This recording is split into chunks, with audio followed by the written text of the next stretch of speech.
Bueno, arratsaldeon, buenas tardes. Desde el Museo de Navarra os damos la bienvenida y las gracias por asistir hoy a este tercer encuentro, y el último, una pena, con artistas presentes en la muestra actual 14 más, la exposición que tenemos ahora en el museo, que como sabéis presenta las obras que fueron adquiridas en el año 2020 por el museo, tras haberse seleccionado por una comisión de personas expertas en artes visuales contemporáneas que se constituyó con ese fin. Mi agradecimiento, además del público, por supuesto, a quienes me acompañan hoy en la mesa. Es una suerte teneros aquí, un placer, sabiendo cómo tenéis las agendas, sabiendo que además ellos tres vienen de fuera de Pamplona. Así que muchísimas gracias por venir a compartir esta tarde con nosotros y con nosotras, que bueno, seguro que va a ser un ratico estupendo. Quiero disculpar de momento a Ángela Moreno, que sería la cuarta artista, que bueno, realmente está aquí en el museo, pero está inmersa en el próximo proyecto expositivo del museo, la próxima exposición temporal que se va a dedicar a su compañero y artista Javier Villarreal, y hoy tenían bueno, pues una reunión de estas como súper importantes que no han podido coincidir el resto de la gente en otra fecha. Entonces, bueno, pues ha dicho que si termina a tiempo y eso, pues se incorporará. Así que, bueno, pues ojalá pueda sumarse. Y bueno, pues voy a presentar a ellos sin extenderme en sus currículums, porque lo que realmente nos interesa es escucharle a ellos. Ya sabéis que son artistas de las artes plásticas y visuales, consolidados, con una trayectoria muy interesante, muy dilatada también. Entonces, bueno, pues los voy a ir nombrando. En el extremo izquierdo de la mesa está Lorea Alfaro, autora de la obra NLB, videocreación realizada en el año 2019, que se proyecta en la sala 3.3. Bienvenida, Lorea.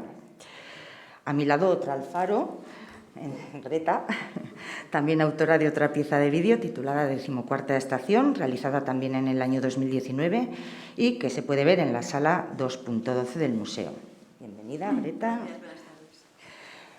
A continuación, a mi izquierda, Fermín Jiménez Landa, autor de la obra El Nadador, realizada en 2013, que está compuesta por 5 fotografías y un vídeo que se pueden ver en la sala 3.2. Bienvenido, Fermín. Y bueno, nos faltaría Ángela Moreno, que es la autora de Cuando los sueños van a los ojos y susurran caricias de mares agitados, una obra sobre papel que se aunan diferentes técnicas como el dibujo, el grabado y el hilo de plata tejido. Y está en la sala 3.6. Y bueno, como en los otros encuentros que hemos hecho, los ejes principales así de los que vamos a hablar es, por un lado, de las obras presentes en la exposición, estas obras que hemos mencionado, que aunque bueno, pues las conocemos, porque ellos también facilitaron unos vídeos que están a disposición mediante los QRs en las propias cartelas, o la información que hemos tenido, pero bueno, yo creo que teniéndolos a ellos aquí, pues va a ser interesante pues, que nos profundicen un poco más y que nos cuenten más cositas de la obra. Pero bueno, vamos a comenzar también por que nos cuenten en qué están ahora, los trabajos más recientes que han tenido, los de este año pasado, el 2021, en qué están haciendo ahora, si nos queréis contar también proyectos que tengáis un poco pues, sobre la mesa. Así que empezaremos por eso. También otra cosa que he dicho en otros encuentros, que pretendían ser pues, encuentros informales, más que así pues, como una charla, ¿no? Aquí como en plan conferencia. Incluso al principio pensamos en hacerlos pues, en el vestíbulo, ¿no? Con otra disposición así un poco como menos rígida, pero que al final pues, por cuestiones técnicas no ha podido ser.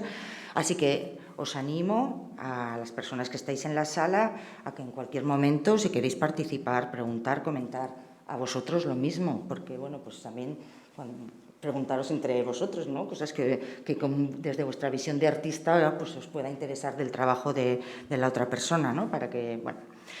Así que empezamos y como también vamos a empezar por el orden alfabético aquí, pues empezamos por Greta y que nos cuentes en qué estás, qué has hecho últimamente, todas estas cosas. Vale, muchas gracias, Marta. Pues, bueno, como me he traído unas imágenes, porque me parecía como más fácil y además más interesante para vosotros explicar un trabajo de artes visuales a través de imágenes, pues voy a hacerlo un poco de manera un poco cronológica de lo que ha sido un poco el año 2021 y en lo que estoy ahora mismo. El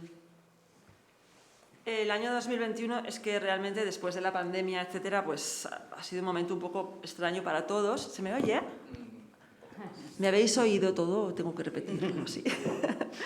Entonces, bueno, empiezo con esta pieza, que es una pieza de videoarte de 24 minutos que realicé durante el primer confinamiento, el confinamiento más duro, ¿no? Y que está hecho con, pues, con medios un poco de lo que tienes en casa. Está grabado con un teléfono móvil, que afortunadamente en ese momento tenía uno bastante bueno, entonces ya no es el caso. De hecho, ya no tengo teléfono móvil desde ayer. Entonces, bueno, pues esto, pues los paseos con el perro, cogí esta babosa y la fui un poco como domesticando, la hice crecer, etcétera. Entonces es un vídeo en el que esta babosa irrumpe como de la nada, se mete en nuestro espacio doméstico y nos genera una especie de inquietud muy extraña, a la vez como muy hipnótico, porque es que este animal, ¿no?, que uno no está acostumbrado a perseguirlo con la mirada tanto tiempo. Después, el año 2021, por fin pude cerrar un proyecto que estaba como a punto de acabarse y nunca había llegado a su clausura por causa del confinamiento, y que se inauguró en Londres en la Galería Cook Latham a finales de 2021 y que se llama Fornacalia, que era una reflexión en torno al pan, al rol de las personas que hacen la comida, al rol de la comida en nuestra sociedad, pero desde un punto de vista como ligado con la mística y con las religiones antiguas, con la tradición que viene desde el paganismo. Y también, bueno, pues con mi historia como hija de panadero, ¿no? Entonces, bueno, estas son unas imágenes de lo que es la galería, que, por cierto, empecé trabajando acerca del pan porque el espacio galerístico había sido parte de un gran complejo de panadería del siglo XIX en Londres, y este espacio había sido como el almacén de la harina. Entonces, bueno, construí esta pared de pan dentro de la cual se podía ver la videoproyección que bueno, la pieza de vídeo en este caso era la pieza principal del proyecto, ¿no? Luego la acompañaban unas fotografías, unos collages, etc. A ver, no me quiero entretener mucho, entonces el último proyecto que os enseño es el último, está inaugurado de hace 10 días y en el centro de Santa Mónica en Barcelona. Había sido una invitación por parte del comisario a hablar sobre la tradición con mayúscula, no las tradiciones ni el folclore, digamos, sino la tradición que pesa, ¿no? Entonces, bueno, generé esta es una pieza de vídeo en la que vemos este salón como rancio y caduco, como de club de caballeros, así como de valores tradicionales, en un sentido que para mí habría que revisar profundamente, y se va inundando hasta quedar anegado por el agua, ¿no? Y bueno, ahora mismo estoy como ultimando una serie de fotografías que forman parte de este proyecto, que aún no han salido a la luz, y voy a intentar aprovechar las fechas de Arco para que salgan a la luz en ese momento, tenerlas listas para entonces y bueno, pues que se vean en contexto con esta pieza de vídeo y la exposición en Barcelona. Muy bien, gracias. Vale, me toca. Hola, Cuéntanos. ¿Se me oye, verdad? Pues buenas tardes, igual muy cerca. Pues yo no he traído imágenes y, bueno, a ver, lo que has dicho, Greta, que hablar de algo que se hace para no hablar, casi, ¿no? Pues es complicado, y en poquito tiempo todavía más. Entonces, como respondiendo a esta pregunta de este último año, justamente,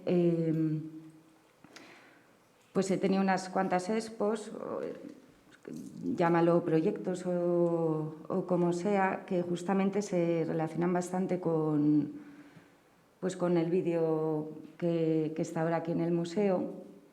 Y eso, aunque no están las imágenes para verse, me parece bonito, o sea, porque últimamente estoy como pensando, no sé si a base de años de trabajo, de repente te das cuenta de que estás buscando como la misma cosa a lo largo de 15 años, haciendo cosas muy distintas, o sea, y de disciplinas muy, muy distintas, pero como que la búsqueda es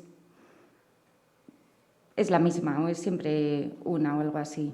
Y lo digo eso porque para mí los trabajos, como cuando se cierran, se hacen de alguna manera autónomos, o sea, se separan como de ti, ya entran en lo que es de todas, ¿no? En lo público, y en ese sentido se cierran, pero para mí están como muy encadenados o sea, y me cuesta hablar de un trabajo sin hablar igual de otros anteriores o de otros que luego le siguen.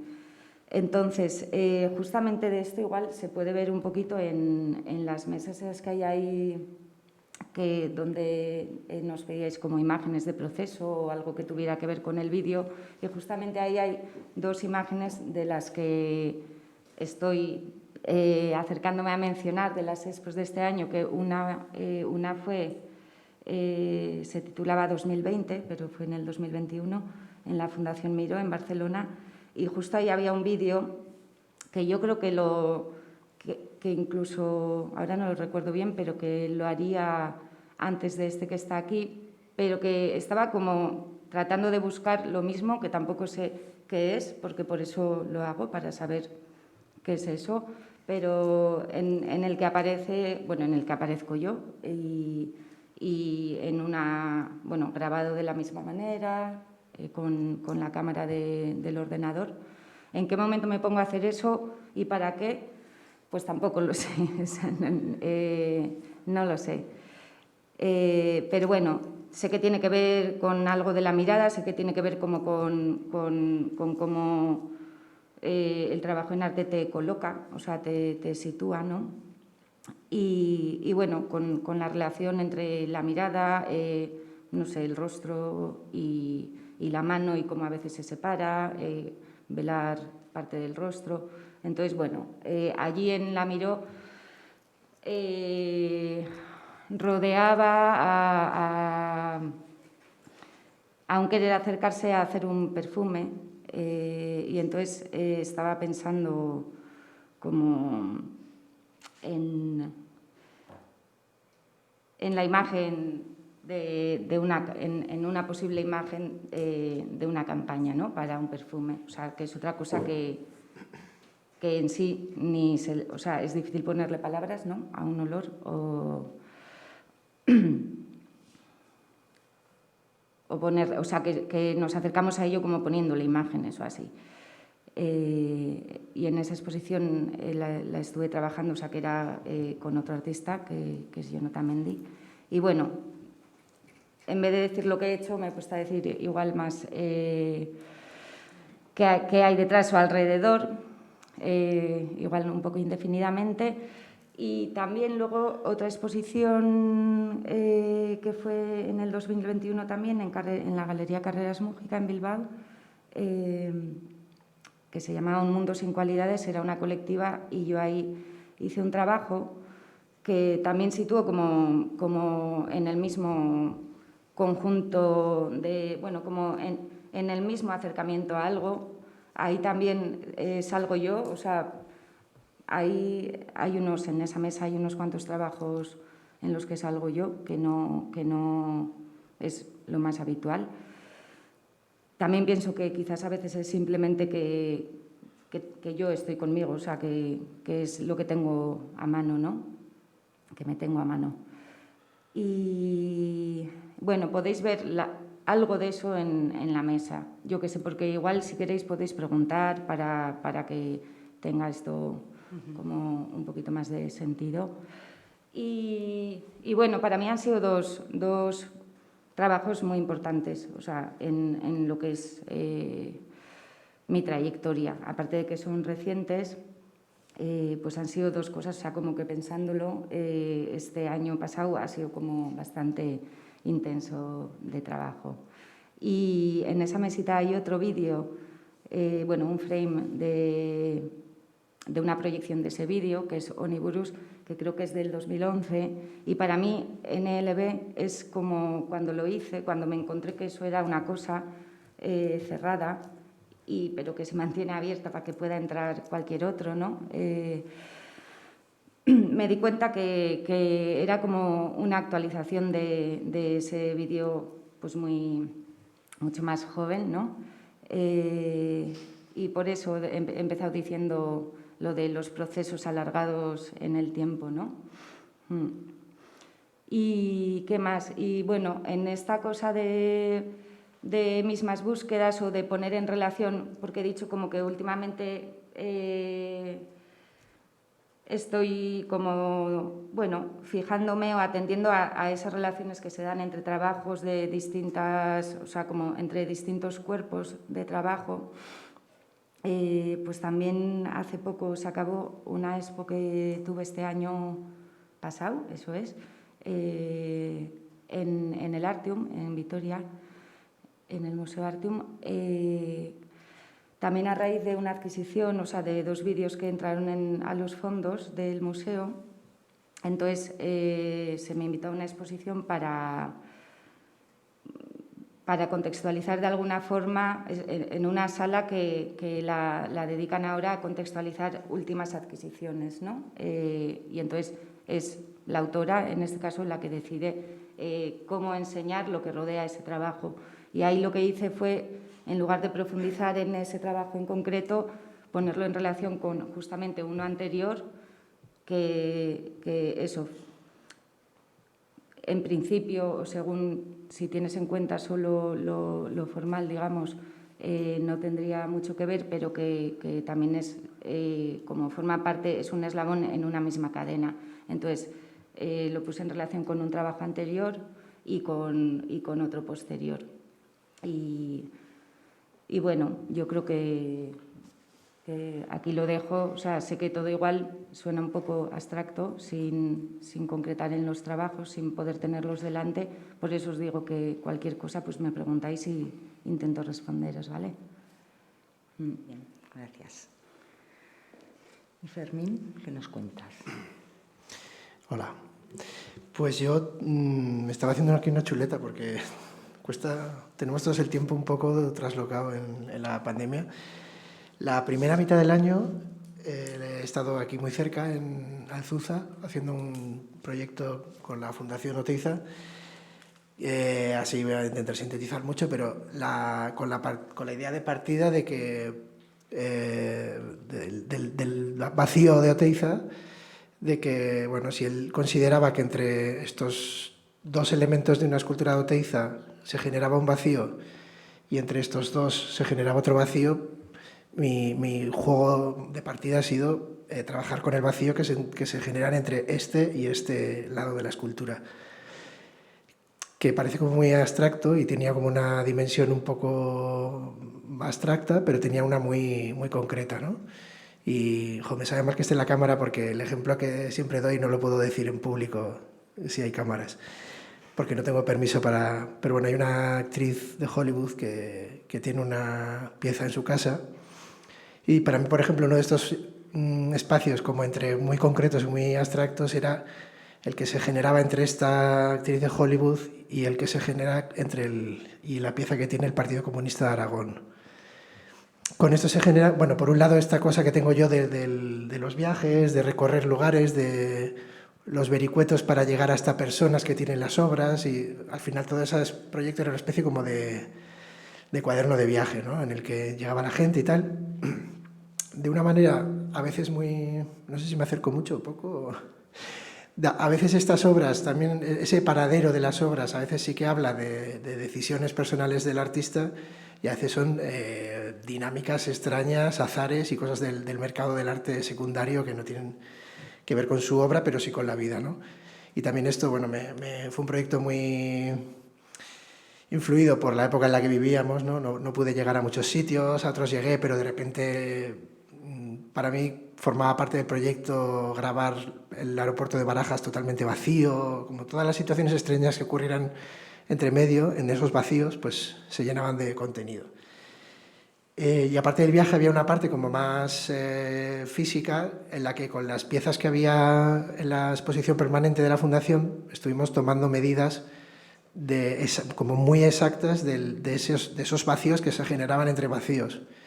Pero claro, a veces las obras no eran cerradas, a veces eran así y eso. Y otro era así, y había, no yo, sino que el carpintero tenía que decidir dónde acababa el vacío de esta y dónde acababa el vacío de esta. Y esta cosa de poner a gente de fuera del arte a tomar decisiones artísticas a mí me divierte mucho y bueno, espero que a ellos también. De hecho, creo que el carpintero también se lo pasó bien, quiero pensar. Luego, de allí me fui a Kalymnos, que es una... Bueno, de allí no, pasaron cosas entre medio, pero luego me fui a Kalymnos, que es una isla griega, casi en Turquía, que tiene la particularidad de que fue como como no fue el centro mundial de la pesca de esponjas. Y esto ha sido como su mayor logro y su mayor tragedia, ¿no? Porque alrededor de este tema económico hay como pasan muchas cosas pues relacionadas con un tipo de economía, ¿no? Con algo de eso que en un momento dado a ellos les enriqueció muchísimo, pero que luego, claro, ha sido una lógica de explotar los recursos que poco a poco se han ido acabando. Cada vez era más difícil conseguir esponjas, pero esa isla dependía totalmente de esos animales. Y entonces fueron como pasando muchas cosas entre medio relacionadas con la política mundial, como que llegaron los ingleses y los ingleses, entre otros lugares, trabajaron con estos pescadores como una especie de banco de pruebas de desarrollar todas las escafandras sin tener ni idea de lo que pasaba con la presión con el cuerpo humano. Entonces, en una época de la isla, más o menos, salían las familias y salían a pescar y se despedían, había una gran fiesta de despedida y más o menos la mitad de los pescadores cada año o moría o volvía con alguna parálisis. De hecho, las mujeres salían al puerto a recibir los pescadores con el traje de fiesta y de encima del de fiesta el de luto. Y solo si, o sea, iban con el de luto y solo si veían a su marido se quitaban el de luto y sacaban el de fiesta.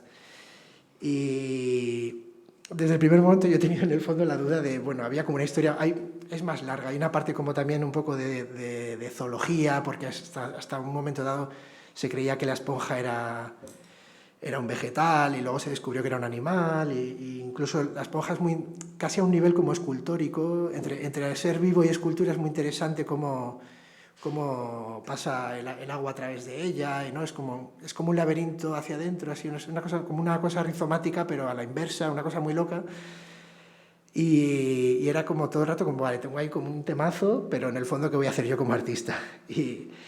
Y de hecho tenía tal temazo que me dieron unas ayudas para ir allí a investigar, y era como, cada vez se acercaba más el viaje y era como, no estoy del todo seguro qué haré yo como artista ante esto, ¿no? Y sí que he hecho como algunas intervenciones, he tomado muchas fotos, me he encontrado a mucha gente, ha pasado todo esto, he hecho un dossier, todo el mundo conforme, pero en el fondo no estoy muy seguro tampoco qué he hecho yo ahí, ¿no? Pero bueno, a veces pasa, a veces las cosas salen bien, o a veces las cosas salen extrañas. Quizás con el tiempo acabe de saber.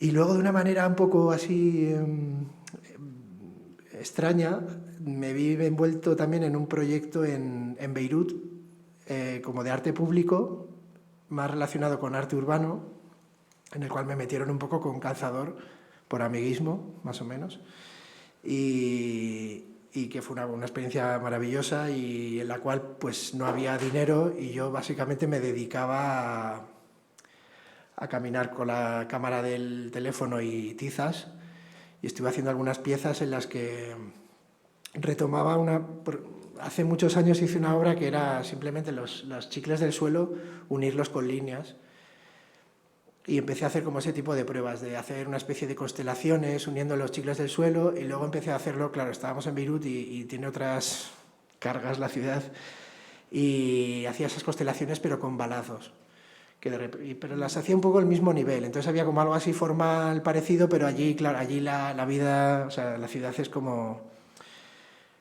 entre alegría y drama todo junto, y la gente vive una cotidianidad así extraña. Y luego tenía una obra, porque unos amigos míos tienen la casa, tenían en su casa dibujitos de sus hijos en las paredes. Entonces, cada vez que pintaban la casa de blanco, pintan la casa entera, pero respetan donde están los dibujos de sus hijos. Entonces se va notando como ese fondo un poco amarillo y o sea, está como cada vez más blanco, pero el fondo es cada vez más amarillo, así, y esas capas así del tiempo me gustan. Y hice un par de pruebas allí que salieron medio raras, porque iba con gente que pintaba murales, entonces teníamos pinturas, rodillos, y yo iba ahí haciendo pruebas. Pero hubo una que me gustó mucho, mi amigo estaba pintando un mural y al lado había una plaza con unos así chavales como aparentemente muy malotes ahí con el monopatín y tal, y vinieron a pedirnos que los bancos en los que se suelen sentar estaban llenos de grafitis y tal, y había como unas chicas en pelotas, no sé qué y tal, y nos pidieron que si se los podíamos limpiar, porque estaban llenos de soeces y tal. Y entonces uno de los traductores le pedí, oye, búscame las frases, a ver si hay alguna que pueda tener un poco... Y había una muy bonita, bueno, muy triste así, de uno que decía, me llamo, no me acuerdo el nombre, Mohamed no sé qué, y si alguna vez desaparezco, que quede esto como recuerdo. Era así como entre triste, y entonces les pintamos todos los bancos, pero dejé así como solo la frase así a rotulador de ese chaval, la dejé sin pintar, menos el resto. ¿Y cómo cómo los pintasteis? O sea, porque ¿qué era limpiar, como pintar de blanco, hacer Ellos querían que, claro, que les tapáramos, teníamos un blanco roto así, y con cinta de carrocero de esta tapé la frase, y el resto con rodillo así, y se quedó como un cuadro. Luego lo levanté y quedó el rectángulo así. Y para acabar, bueno, casi, luego allí están también muy marcados, me estoy alargando mucho, no sé cómo. Ya, yo he parado en un momento también. Bueno, y luego allí está, sabéis que hace un año y pico hubo una gran explosión en el puerto de Beirut, que también es algo que la vida allí pues está marcada por esa explosión de hace un año, aunque, bueno, hay cristales reventados por todos lados que aún no se han podido arreglar, pero a la vez la vida sigue, ¿no? Y hay otra cosa que me marcaba mucho, que me llamaba mucho la atención, era cómo las típicas sillas de bar, están llenas las calles de sillas de bar, de esas de plástico, pues en las casas, en las puertas de las casas, de los comercios y tal, y la gente hace mucha vida allí, y yo simplemente hacía como 2 fotos, iba, bueno, con esta cosa de que no me quería quedar como en un sitio trabajando en algo, sino recorrer la ciudad y caminar, y entonces hacía fotos de las sillas, y con la brújula del teléfono orientaba las sillas hacia donde estaba la explosión. Entonces era como la silla como estaba y la silla orientada hacia la explosión, y era como un conjunto de fotos de sillas. Y acabo. Me invitaron a una exposición un poco... No, esto me lo voy a saltar eso. Voy a contar una muy tonta y muy rápida que hice hace muy poquito. En Navidades me hice... no sé si conocéis una... no me gusta mucho esto del arte sobre el arte, pero bueno, luego caigo en él. Hay Félix González Torres, un artista conceptual cubano, tiene una foto así para mí es un artista que me ha influido mucho, es conceptual, pero es muy romántico, muy bonito, muy frío y muy caliente a la vez, ¿no? Un frío cubano o algo así. Y se llaman Los Amantes Perfectos, y son 2 relojes de aguja que más o menos quiero entender que lo que se hace es, cuando empieza la exposición, se ponen los 2 perfectamente sincronizados, y con el paso del tiempo, pues poco a poco se van desincronizando, ¿no? Y no ves claramente como una pareja que está perdiendo la coordinación. Y simplemente fue una noche que mi hija Leo y yo nos hicimos un test de antígenos cada uno, y uno dio positivo y uno negativo, y entonces es como una versión de Las Amantes Perfectos, son pues una piecita con 2 test de antígenos, uno positivo y uno negativo, muy del día de hoy. Y está aquí. No, está muy bien escucharos sobre todo vuestro trabajo, porque a veces es para el público en general como complicado entender el arte contemporáneo. El otro día en la fábrica de gomas hubo una charla sobre la presencia del arte contemporáneo en todo lo cotidiano, y oyéndoos es cuando nos damos cuenta que con vuestra mirada de artista sois capaces de crear o de construir algo estético, conceptual, pues de cosas muy variadas, ¿no? Porque yo creo que es algo que se pregunta a la gente, cómo se os ocurren las ideas, por qué, ¿no? ¿Por qué trabajáis en algo? Tú decías como que tampoco si lo tienes igual muy claro, pero hay algo que te impulsa a crear, ¿no? Imagino que... Es una dedicación y es un trabajo también, o sea, y es algo, o sea, que no sé, ¿qué haces? Pues porque es tu manera de relacionarte con el mundo. Yo, bueno, en mi caso, al menos. Quiero que no puedo hacer otra cosa o no quiero hacer otra cosa. O, bueno, es simplemente una manera de estar. Y también lo que digo, eso, dedicación y trabajo. Sí, estoy de acuerdo. Es como que no puedes separar tu vida y tu trabajo, tu interior de tu exterior. O sea, es como que es así, ¿no? Lo que pasa es que luego, pues sí, se convierte en un trabajo. Aparte de cómo eres, es una profesión también.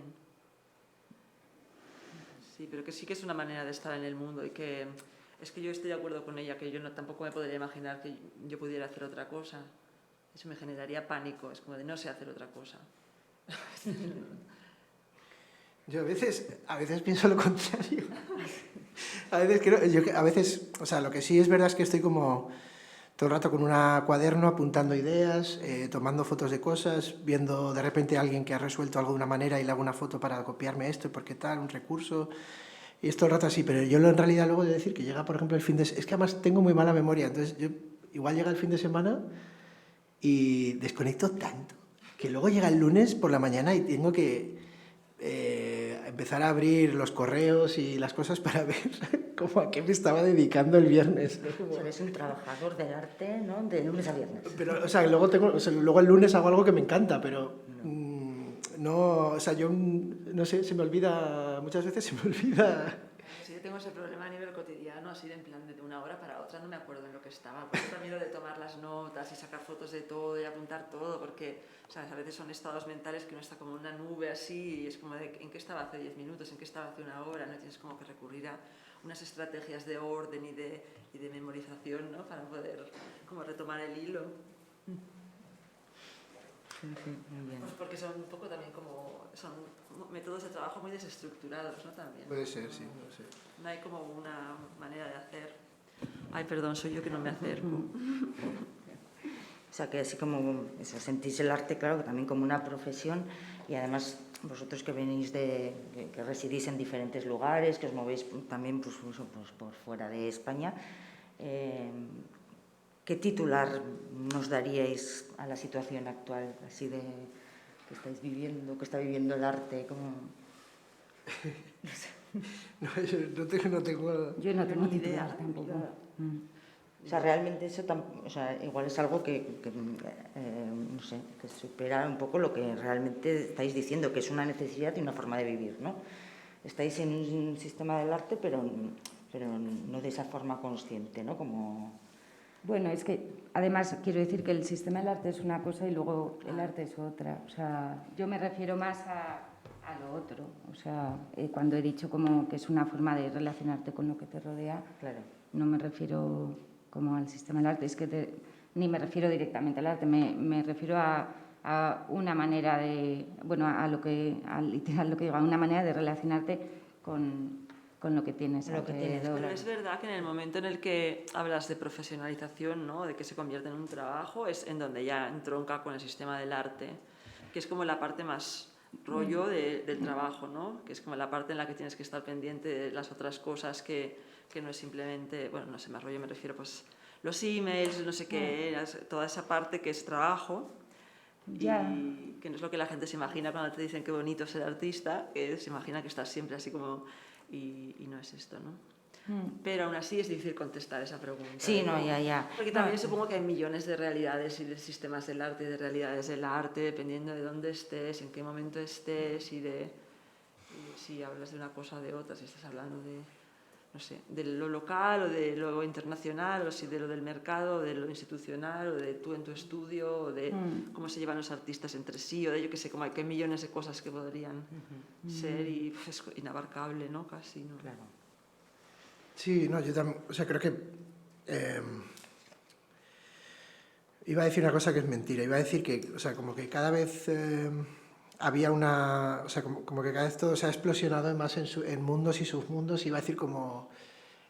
antes era como muy claro en la década tal estaban los impresionistas en París y y luego pasaron los no sé qué y no sé cuántos, pero en realidad es que a la vez que los impresionistas estaban en París, que es lo que la historia del arte nos ha dicho, que eso es lo que estaba pasando en esa década, estaban pasando 8.000 cosas más por ahí que no son la historia del arte con mayúsculas de hombres blancos pintando en París, ¿no? Entonces, de la misma manera me cuesta mucho, ni siquiera hay como corrientes que sean dominantes, porque quizás si nosotros hablamos de que ahora, pues seguro que un titular sería pues que el poscolonialismo y el feminismo ha empezado a entrar en el arte de alguna manera, pero luego nos vamos a los mercados de subastas y seguramente siguen Antonio López. Juan López es otro muy distinto. Y a lo mejor estamos aquí, pero en Berriozar está pasando otra cosa que no conocemos aún. A mí me cuesta muchísimo como tener titulares, la verdad. Claro, sí, sí. Y como artistas os sentís con una responsabilidad de que el arte y la cultura como elemento crítico, como elemento de enriquecimiento humano, pues trascienda a vosotros mismos y participe de la sociedad.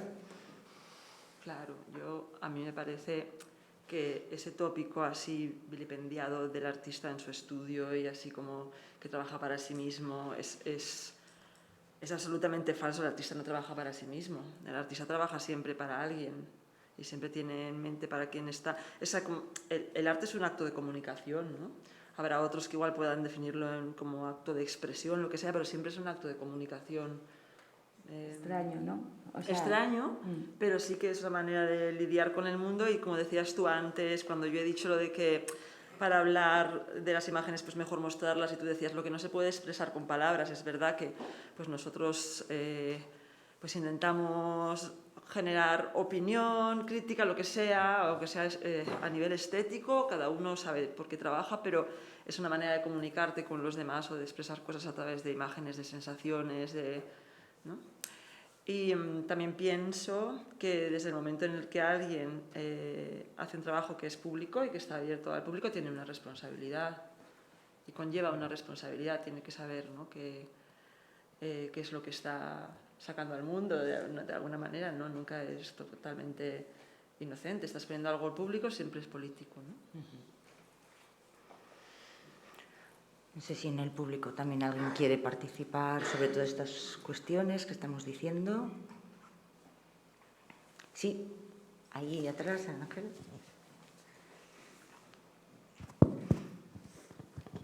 Hola, buenas tardes. Yo quisiera preguntaros a los tres a ver cuál es vuestra relación con el arte de otras épocas, ¿vale? Si os pesa, si lo conocéis con una cierta profundidad, si os pesa, si os inspira, cómo es, ¿me entendéis, no? Pues esa relación un poco con esa historia del arte, ¿no?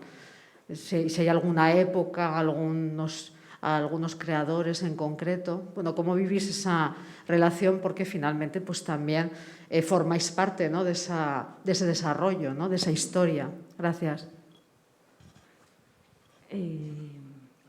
O sea, a mí lo que me encanta, o sea, que yo lo disfruto mogollón y que si puedo hacer lo que hago es porque antes se han hecho otras muchas cosas, o sea, que es súper importante y como parte de mí. Justo de lo que estábamos haciendo, ahora estoy haciendo unas fotos, estoy trabajando con Isabel de Naverán, que está de investigadora asociada en Azcona Centro. Le piden una foto, ella es escritora, comisaria, y me pidió a mí que le hiciera una foto, un retrato. Y le dije, bueno, me estoy yendo para llegar, luego llego otra vez, que yo no le iba a hacer una foto ya, o sea, que sería como entrar en un proceso de ir compartiendo, que tenga que ver con ella, que tenga que ver conmigo, o sea, con mi trabajo. ¿Y por qué me he acordado ahora? Porque porque para ponerlo en un sitio, justamente le estuvimos viendo, bueno, le enseñé, estuvimos hablando de este vídeo que está ahora en el museo, y empezamos a hacer ejercicios parecidos, pero con ella. Y de lo que le hablé también, y en lo que ahora estamos como a lo que ahora estamos acercándonos, es de unos retratos, los retratos de Al-Fayún, se les llama, no sé si los conocéis, que son muy conocidos, ¿no? Que son de antes de Cristo, creo que, y no sé si llegan hasta el 3 después de Cristo, un montón de siglos por en medio, y yo los veo y flipo, o sea, y me hacen hacer. Y eso es lo que me pasa a mí con el arte, pero ya no con el arte que veo en museos. O sea, quiero decir que me puede pasar con una canción, me puede pasar en el autobús viendo algo, bueno, como esas cortes o discontinuidades que para mí tienen tanto que ver con eso, con tener una experiencia estética o así, ¿no? Entonces, para mí es muy chulo como cuando algo te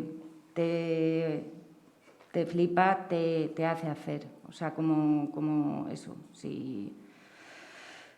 Y aprendo y me sirve, y es bonito ver algo de la permanencia que tiene el arte, como eso que es de todos, como eso, ese hacer público, como sigue vivo así, ¿no? Como sigue vivo pues esas personas a las que se les pintaban retratos porque habían muerto, que no se sabe tampoco muy bien si se los pintaban antes o después o si los encargaban, o sea que hay muchos casos, pero por poner un ejemplo, ¿no? Que además justo está como muy relacionado para mí con el trabajo que ahora se enseña aquí.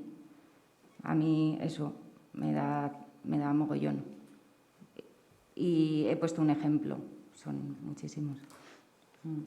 Pues para mí sí, obviamente, la reflexión sobre la herencia de la historia del arte, la herencia de las imágenes en nuestra cultura es primordial y básica en mi cuerpo de trabajo. Es una de las cosas que permanece siempre ahí, digamos, porque yo me doy cuenta que o sea, cuando observo el mundo, la naturaleza, el mundo a mi alrededor, yo no tengo una mirada virgen, mi mirada está influenciada por mi bagaje cultural.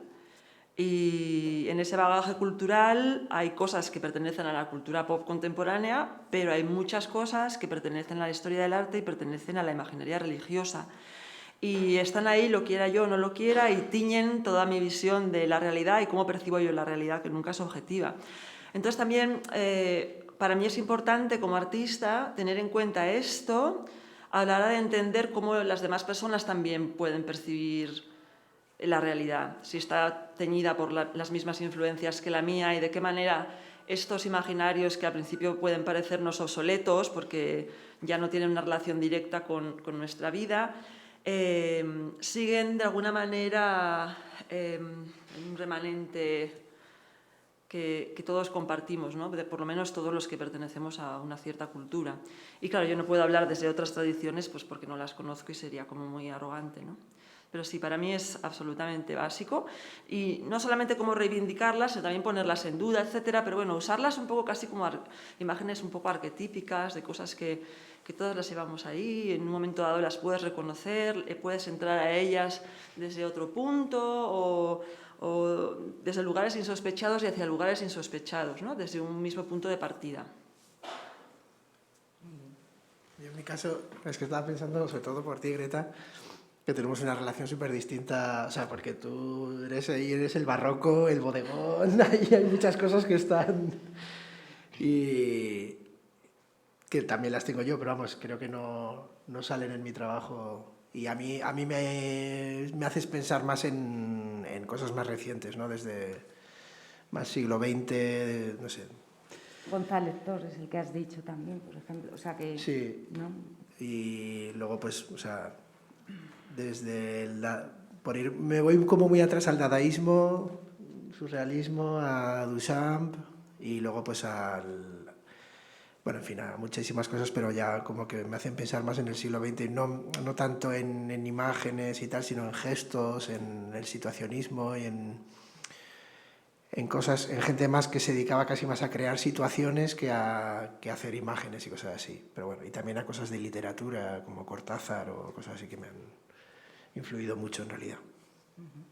Sí, y lo que decía también como de la historia del arte totalmente, y de fuera de la historia del arte y cercanos, o sea, y siglo XX y día a día, o sea, como cosas que puedes tener alrededor que no están enmarcadas ni en la historia del arte ni en el sistema del arte, o sea, de la vida y de la cultura en general, o sea, entendida como mucho más abierta, como puede ser YouTube o eso, por eso he dicho lo del autobús también, como o cualquier cosa que te pasa en la vida, no sé.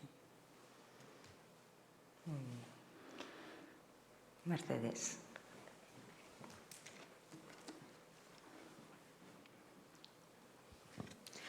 Ya que ha salido el tema de la historia del arte, me gustaría explicarme bien, porque yo tengo una curiosidad y me gustaría preguntárosla. El artista, y has citado las fantásticas tablas del Fayún, esos retratos mortuorios, funerarios, maravillosos. El artista ha pasado muchos siglos, mucho tiempo, luchando para ser considerado artista, desde una práctica artesana, un artista, ¿no? Llegamos al Renacimiento y ya queda claro que el arte, que indudablemente es un lenguaje, es un sistema de comunicación, es hijo del diseño. El diseño entendido como pensamiento, lo que la mente piensa, la mano lo traslada, ¿no? Pasan todos estos siglos y bueno, yo no quiero encasillar, soy anticasillamientos, pero vosotros y vosotras entiendo que se os puede definir como artistas conceptuales, ¿no?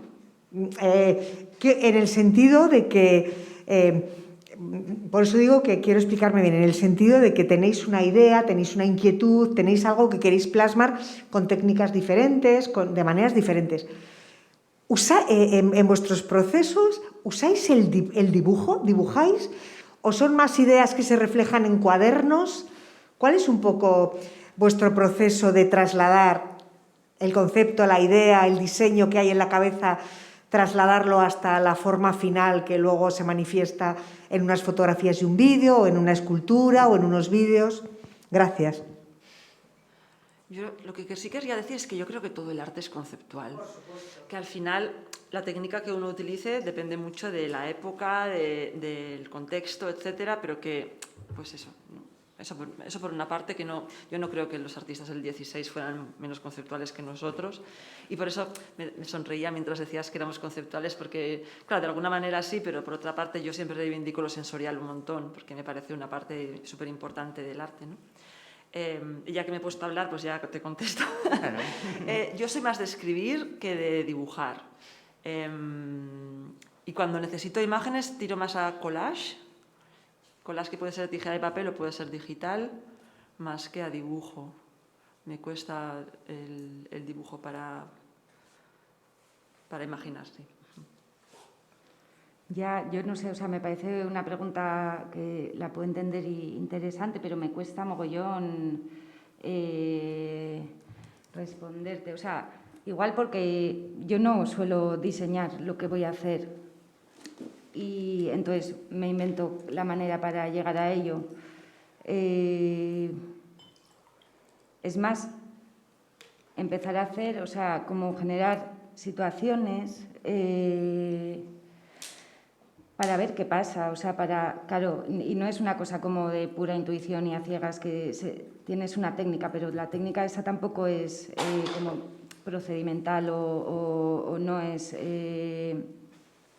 sí, no, como no es una técnica disciplinar, sino es como lo que yo digo muchas veces, como una técnica personal que tiene que ver con, no sé, con algo más fuera de el dibujo o el escribir o el, no sé, o el juntar imágenes.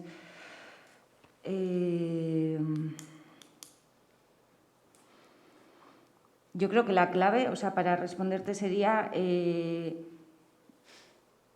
que no hay diseño previo, o sea, que se va construyendo sobre la marcha. Y para cada vez necesitas, igual a veces necesitas dibujar. En mi caso, la verdad, si lo pienso así últimamente, no demasiado. Otras veces necesitas hablar con una fábrica que hace toallas, otras veces necesitas hacer unas serigrafías, otras veces necesitas juntarte con una persona y eso, generar una situación y ir viendo qué pasa y dependiendo de eso, pues ir para un lado, para otro. No sé si te respondo algo, ¿sí? Vale.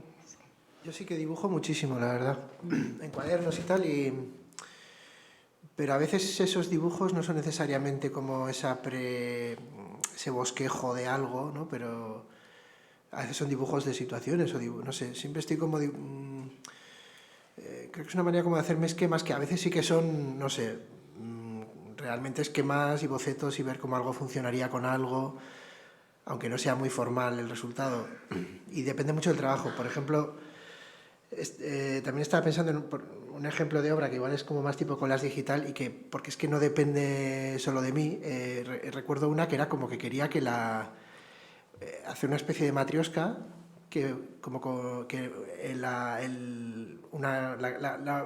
lo más amplio era la calle, dentro está un museo, dentro del museo había una sauna, dentro del museo había una nevera de bar y dentro de la nevera de bar quería que hubiera la misma temperatura que en la calle. Y la idea es como muy conceptual, pero en el fondo a mí me importa mucho qué nevera es esa. No es lo mismo que sea una nevera vieja de bar que sea una moderna. Si es una sauna finlandesa de esas así modernas o de repente es una cosa más de otro estilo. Entonces, claro, de repente para hacer ese collage lo que empiezo a buscar es saunas de segunda mano en tal país. A ver cuánto vale. No, estas valen demasiado, esto es imposible para el proyecto. Vale, estas otras, ¿cómo quedaría? Entonces, en esas búsquedas de Google también la realidad es o también la dura realidad del presupuesto o de lo que encuentras o de que de repente tienes un golpe de suerte y en segunda mano encuentras una nevera de bar antigua súper bonita o de repente dices, no, lo que mola es una cutre de frigo que ponga tal. Y son decisiones que son el collage, que son, bueno, también son como formalización, pero es una formalización muy, no tanto de estética, de esto va a quedar así tal, sino de, pues cada objeto cuenta mucho, ¿no? Y la escala de esa sala del museo es muy grande y la sauna va a quedar una cosa pequeñita, o la sala es pequeña y la sauna ha encontrado una grandísima y queda encajada y entonces de repente ocurre otra cosa y la gente no puede pasar. Son un montón de cosas que sí son también un poco, bueno, también es crear una situación, hacer que el público esté atascado por un sitio y eso sí que son bocetos de, ostras, si esto lo meto aquí voy a provocar que la gente haga, no sé, sí que, o sea, en mi caso sí que dibujo mucho, pero no con esta cosa como de forma así bonita o de, no sé. Sí, como de un boceto previo claramente, ¿no?, anterior al resultado, ¿no? Bueno, como habíamos dicho que íbamos a hablar también un poco de las obras expuestas, es verdad que eso que ya hemos dicho, que tenemos los vídeos, que tenemos información y así, pero bueno, en los otros encuentros hemos preguntado, a ver, que nos contaréis así un poco por encima por qué habíais elegido esa obra como la propuesta, la que os parecía adecuada para el museo, así que si mientras habléis, yo que sé, tenéis así como, yo que sé, alguna cosilla así concreta pues no sé, del procedimiento, de la ejecución, alguna anécdota, que eso también luego para trasladar al público siempre gusta mucho. Y luego he hablado con Ángel, tenemos hoy la suerte de que está Ángel Macías en el control de la sala y que junto con Aray Chusbels son los que están haciendo las visitas guiadas los domingos. Y entonces, pues eso, le he dicho que si podías trasladar un poco pues, la impresión del público, comentarios, preguntas que suelen hacer. Entonces, así eso nos da pie para hablar un poco más de las obras. Entonces, si queréis responder primero un poco eso, por qué fue esa la obra elegida y luego, pues Ángel, nos dices. Ah, qué guay, Ángel, porque yo es lo que más quería, o sea, como casi digo, es que no tengo tanto que decir o tanto más que decir del trabajo de por qué la propuse. Yo creo que tuvo que ver que la primera vez que, bueno, de hecho cuando se hizo, o sea, y la primera vez que estuvo como en lo público fue en Pamplona, el vídeo en lo de 948 Mercatua, que me pedían mover una exposición que había hecho en Bilbao, en Carreras Mújica, que se titulaba No lo banalices, y como esa exposición, o sea, como normalmente trabajo teniendo muy en cuenta como dónde va a estar eso, o sea, para mí son como las condiciones que le dan la forma que tiene, moverla a otro sitio que tiene otras condiciones, pues bueno, es como que hay que adaptarlo y en esa adaptación también cada vez que pongo dos cosas que, como os he dicho antes en lo del arte, aunque pongo trabajos que ya han sido, han estado en lo público, pero que al ponerlos en relación de otra manera a mí me devuelve algo y sí que me gusta que cada cosa que haga me devuelva algo nuevo. Entonces, en Mercatua llevé parte de aquella exposición, pero bueno, terminé, es que no sé cómo decirlo, porque lo grabé en 2018 en aquella exposición, este vídeo, o sea, en la propia exposición, que también para mí es importante como, o sea, como que una exposición no sea como una imagen fija y cerrada, sino otra situación en la que poder estar trabajando, en la que poder seguir sacando. En ese sentido estuve trabajando allí una tarde y de ahí salió este vídeo, salieron estas grabaciones y para Mercatua las revisé y vi que ya lo sabía, pero bueno, no había tenido tiempo de ponerme con eso, ya intuía que eso era algo que ya se separaba un poquito de ser proceso, o sea, de ser mío y podía ser más de más gente, digamos. Entonces lo hice, o sea, lo terminé, o sea, se separó de alguna manera para eso que fue en Pamplona. Entonces creo que eso influyó de alguna manera. El que estuviera en Pamplona también lo tenía cerca, esto pasó el 19 y esto, lo de la adquisición fue en el 20, ¿no? Y yo creo que también, como por esta cosa que se puede meter dentro de retrato, pues me parecía que, o sea, y tenía mucha curiosidad de hecho de ver cómo lo relacionabais o con qué se relacionaba de todos los trabajos del museo, ¿no? Y me ha gustado mucho verlo, hasta hoy no había podido venir y eso, he pensado qué opción, o sea, qué otra interpretación habría poniéndolo en otra sala, o sea, pero bueno, a la respuesta de por qué, yo creo que un poco eso también, pensar que, bueno, eso, que al no querer o al no pretender dar una interpretación cerrada de ese trabajo,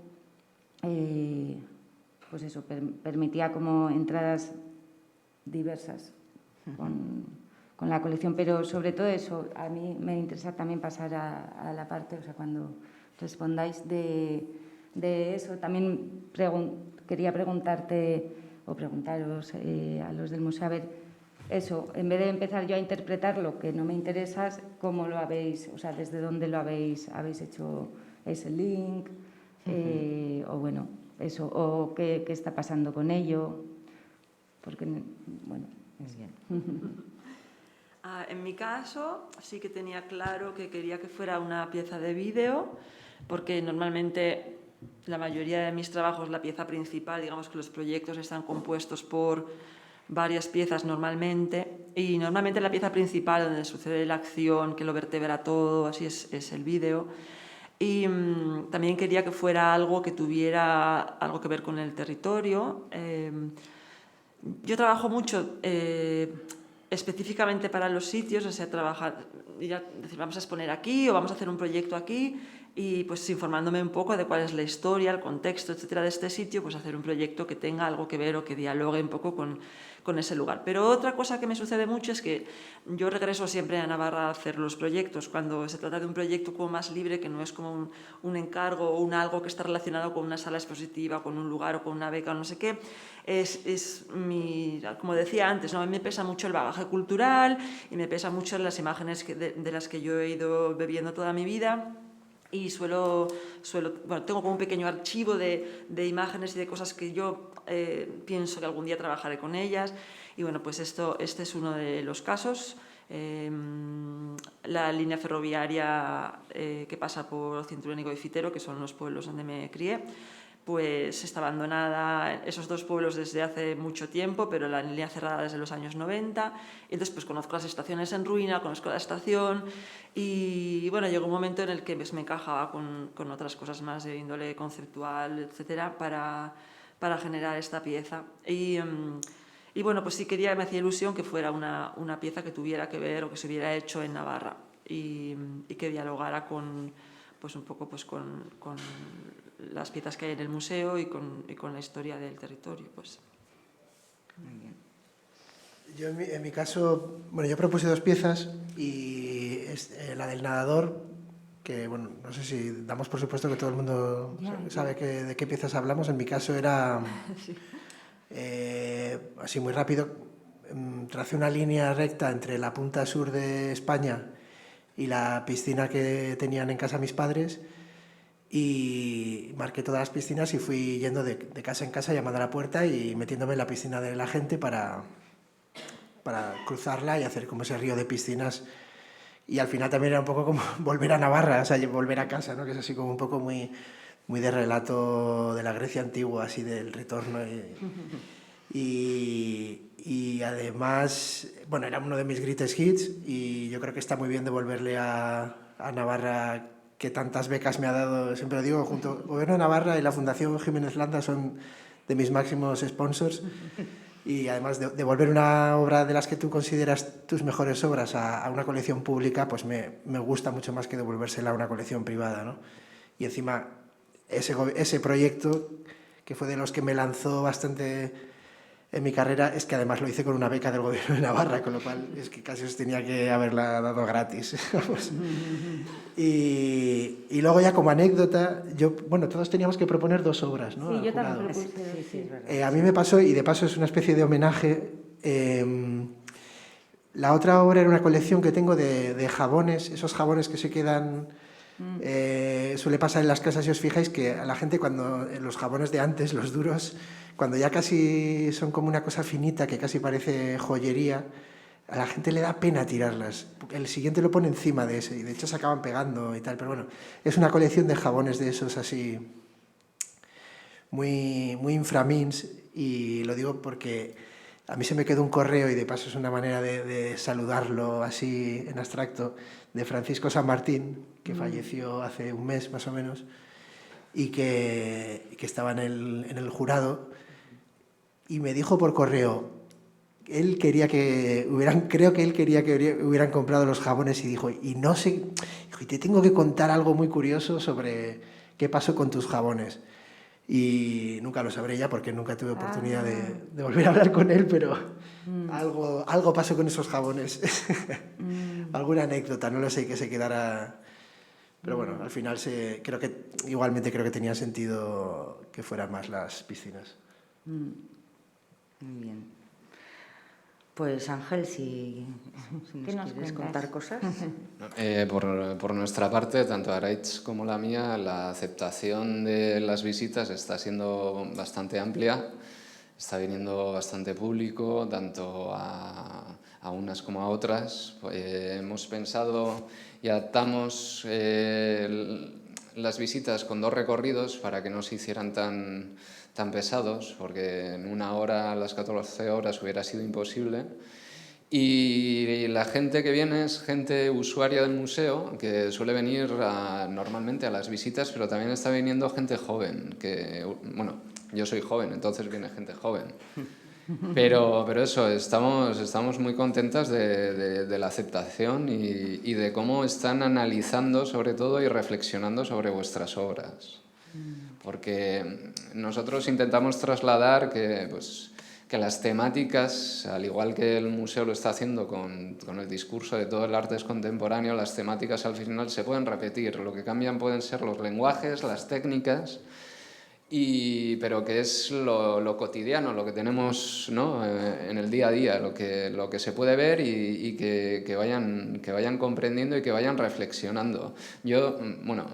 Tanto Araitz como yo les invitamos a que analicen con una serie de pistas, preguntas sobre vuestras obras, y a partir de ahí que incluso hagan su propia interpretación, que no hace falta que el mensaje igual que queréis dar sea el que estas personas piensen.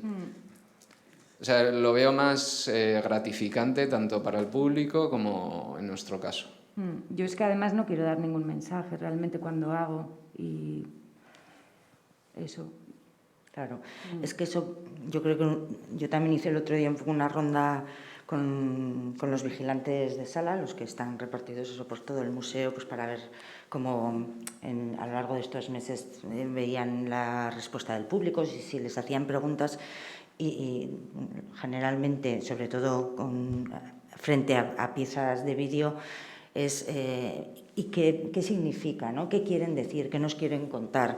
Porque claro, al final pues estamos acostumbrados a ver los vídeos como con los códigos de una narración, ¿no? Alguna historia que tiene que pasar, y cuando no es así, pues puede causar más extrañeza. Pero es verdad que luego yo creo que eso también está cambiando, ¿no? Y están aprendiendo a contemplarlos como otras piezas que no necesariamente tienes que comprender todo el significado, todo el sentido, sino que las puedes apreciar desde otros puntos de vista, ¿no? Pues, no sé si a vosotros os preguntan eso sobre el significado. Sí, o sea, la gente quiere saber, quiere informarse, pero parece más interesante que salgan con su propia interpretación. Claro. O sea, ya al final hemos recibido información sobre vuestras obras, os podemos conocer la trayectoria que lleváis desde hace años, que habéis hecho antes, el proceso. Hablamos siempre de la importancia del proceso artístico a la hora de ejecutar también. O sea, intentamos que todo entre, pero sí que pues preguntan, la obra de Fermín llama mucho la atención, es pues eso, un hit, por así decirlo. El sitio también es muy importante, la disposición que se ha colocado, que esté por todo el museo, que vayas paseando, que hagas un recorrido, es un recorrido que ya se te va a quedar. La relación que hay con las piezas que ha buscado Marta, tanto de manera directa como indirecta, muchas de ellas las sacan el propio público, dándoles, ¿no?, pequeñas migas. La disposición también, ¿no? Lo importante es que la obra de Greta esté como está expuesta, o la obra de Chuspo, o la de Pachi, ¿no? O la tuya, Lorea. O sea, todo intentamos, dentro de lo que puede ser una visita acompañada, que tampoco somos eruditos, pero sí que pues desvelar ciertas cosas, pero otras que las interpreten. Y preguntar, pues sí, preguntan de todo. Pero eso, las impresiones son muy buenas. O sea, no ha habido, y esto, si no lo diría, no ha habido ninguna de esto lo hago yo o cosas así. Ya, es que a veces hay como una obsesión por entender cuando igual no hay que entender tanto en muchos casos. Quiero decir, como no quieres entender una manzana cuando te la comes, ¿no? O sea que... O se piensa que hay que tener datos para poder acceder a ello, y yo creo que no es... O sea, que está guay tenerlos y que puedes llegar a sitios distintos teniéndolos, pero que para mí como habría que tranquilizar la relación, que pudiese ser directa y sin ese complejo de falta, ¿no? Me falta algo para llegar aquí, no te falta nada. Con la que te enfrentas a la obra, porque estás con el audiovisual, estás como muy acostumbrado a un rol muy pasivo, ¿no? En el que tú te pones ahí, te lo cuentan todo y además bastante rápido. Entonces, como aprender esta manera de estar mirando lo audiovisual, pero en general cualquier imagen, con tiempo, y tener que pensar a la vez que ves algo, es como nuevo, porque no es la manera habitual de relacionarse con lo audiovisual. Y ya, yo creo que una vez que como desaprendes eso, pues ya, ¿no? Ya estás como en diálogo con la pieza y cada uno entiende lo que entiende, y quiero decir, el acto de comunicación es así, ¿no? De lo que yo digo, pues uno entenderá una cosa, otro entenderá otra, y no sé si alguno entenderá lo que yo quería o no. A mí en mi caso, en cuanto a lo de esto lo hago yo, me pasa, es verdad que en el caso de mi trabajo tiene ese punto de humor y todo es como muy, según el caso es como muy sencillo de hacer, y justamente a veces me gusta esa relación de esto lo hago yo, y esto lo hago yo, ¡ey! Voy a hacerlo. Y esa cosa un poco de bricolaje. De hecho, me pasa con gente que conozco que no son del mundo del arte y que empiezan así un poco pues como cachondeándose de lo que hago y tal, y con el tiempo acaban mandándome por WhatsApp, mira, he hecho una ferminada tal, y te mandan algo que como que a la vez de verlo a veces tipo como un cuñado o algo así que te manda, mira, hemos hecho no sé qué y tal, y me parece muy chulo, ¿no? Que en vez de esa dentro del humor, pero acaba viendo como una especie de, como de ganas de, ay, pues voy a hacerlo yo, a ver qué pasa. Y eso está bien, porque pues, sí que no queremos estar en una posición de genios ni nada de eso, sino... A mí me han preguntado muchas veces cuánto tiempo te costó. ¿Cuánto tiempo y cuántas piscinas? Sí, pues creo que fueron unos 10 días. Ah, sí, solo. Con coche y GPS y unas 50 piscinas, creo, algo así. Muy bien. Bueno, pues no sé si hay alguna pregunta más o algún comentario por parte de los que estáis ahí. O algo de vosotros. Pues bueno, pues muchísimas gracias. Muchas gracias. Un placer de verdad escucharos y teneros aquí. Así que gracias a todos y buenas tardes.